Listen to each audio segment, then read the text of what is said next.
Arestado ang isang lalaki dahil sa basag kotse modus sa Sampaloc, Maynila. Nabawi sa kanya ang mga ninakaw niyang gamit sa SUV na nagkakahalaga ng 40,000 piso. Aminado ang lalaki sa krimen. May unang balita, si Jomer Apresto.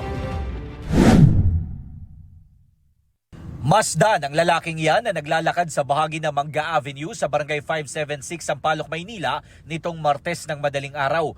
Tinapatan niya ang nakaparadang puting SUV at biglang binasag niya ang bintana ng sasakyan. Pumasok sa loob ng sasakyan ng lalaki. Pagkalabas, bit-bit na niya ang isang bag.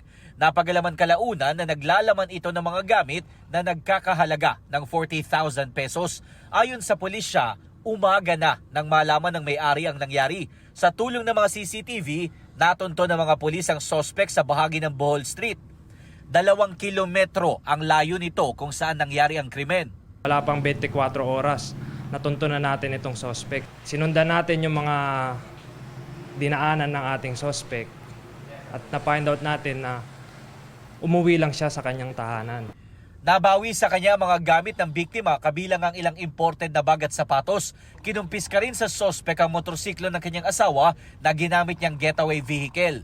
May napanood daw siya dati na life hacks, tapos kung paano babasagin yung bintana. Aminado naman ang sospek sa krimen dahil kinailangan daw niya ng panggastos para sa kanyang 2 anak na nasa kolehiyo. Binasag ko lang, napanood ko lang po sa YouTube yun. Sa nagawang krimen po, humingi po ako ng talagang kapatawaran. Na-inquest na ang sospek at sinampahan ng reklamong theft. Ito ang unang balita. Jomer Apresto para sa GMA Integrated News. Igan, mauna ka sa mga balita, mag-subscribe na sa GMA Integrated News sa YouTube para sa iba't ibang ulat sa ating bansa.